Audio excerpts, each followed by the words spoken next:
माता पार्वती ने भगवान शिव से पूछा कि क्या सच में गंगा में नहाने से पाप धुल जाते हैं। नमस्कार, मैं दीपा और स्वागत है आप लोगों का।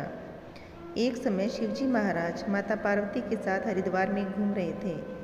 माता पार्वती जी ने देखा कि सहस्त्रों मनुष्य गंगा में नहा नहाकर हर हर कहते हुए चले जा रहे हैं, परंतु प्राय सभी दुखी और पाप परायण हैं। पार्वती जी ने बड़े ही आश्चर्य से शिवजी से पूछा कि हे देव, गंगा में इतना स्नान करने के बाद भी इनके पाप और दुखों का नाश क्यों नहीं हुआ? क्या गंगा में सामर्थ्य नहीं रहा? भगवान शिव ने कहा कि प्रिय, गंगा में तो वही सामर्थ्य है, परंतु इन लोगों ने पाप नाशनी गंगा में स्नान किया ही नहीं, तब इन्हें लाभ कैसे हो? पार्वती जी ने बड़े आश्चर्य से कहा कि स्नान कैसे नहीं किया? सभी तो नहा नहा कर आ रहे हैं, अभी तक इनके शरीर भी नहीं सूखे। शिवजी ने कहा कि ये केवल जल में डुबकी लगा कर आ रहे हैं, तुम्हें कल इसका रहस्य समझाऊंगा। दूसरे दिन बड़े जोर से बरसात होने लगी, गलियां कीचड़ से भर गई। एक चौड़े रास्ते में एक गहरा खड्डा था, चारों ओर लपटीला कीचड़ से भरा हुआ।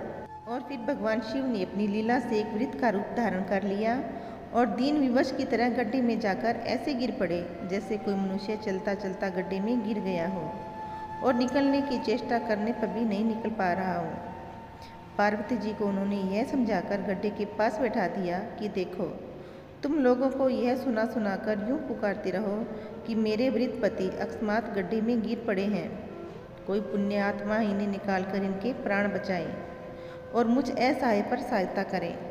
शिव जी ने यह भी कह दिया कि जब कोई गड्ढे में से मुझे निकालने की तैयारी करे तब इतना कह देना कि भाई मेरे पति सर्वथा निष्पाप हैं, इन्हें वही छुए जो स्वयं निष्पाप हो। यदि आप निष्पाप हैं तो इन्हें हाथ लगाइएगा, नहीं तो हाथ लगाते ही आप भस्म हो जाएंगे। अब पार्वती जी ने तथास्तु कहा और गड्ढे के किनारे बैठ गई और आने जाने वालों को सुना सुनाकर भगवान शिव की सिखाई बात कहने लगी। गंगा में नहाकर लोगों के दल आ रहे थे। सुंदर युवती को यूं बैठी देखकर कईयों के मन में पाप आया, कई लोग लज्जा से डरे तो कईयों को धर्म का भय भी हुआ, कई कानून से भी डरे। कुछ लोगों ने तो पार्वती को यह भी सुना दिया कि मरने दो बुड्ढे को, क्यों उसके लिए रोती हो।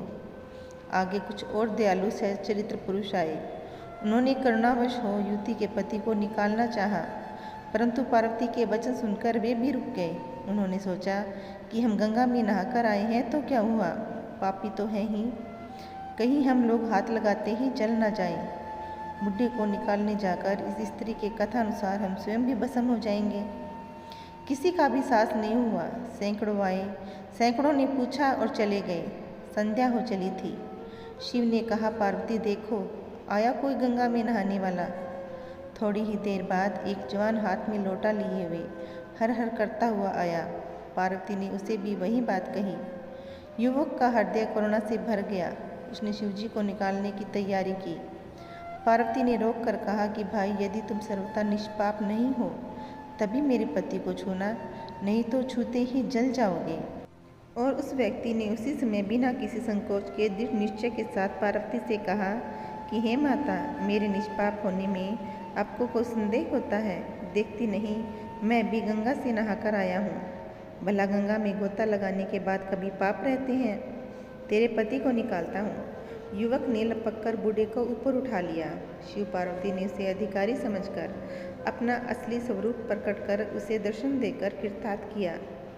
शिव जी ने पार्वती से कहा कि इतने लोगों में से इस एक ने ही गंगा में स्नान किया है। इसी प्रकार जो लोग बिना श्रद्धा और विश्वास के केवल दम के लिए गंगा स्नान करते हैं, उन्हें वास्तविक फल नहीं मिलता, परंतु इसका यह मतलब नहीं कि गंगा स्नान व्यर्थ जाता है। विश्वास के साथ किए गए गंगा स्नान का ही मिलता है वास्तविक फल। तो आशा करती हूँ आप लोगों को आज की वीडियो पसंद आई होगी। अगर वीडियो अच्छी लगी है तो इसे लाइक और शेयर अवश्य करें और चैनल को सब्सक्राइब करना बिल्कुल ना भूलें। आप लोगों से फिर मुलाकात होगी। जय श्री राम, राधे राधे।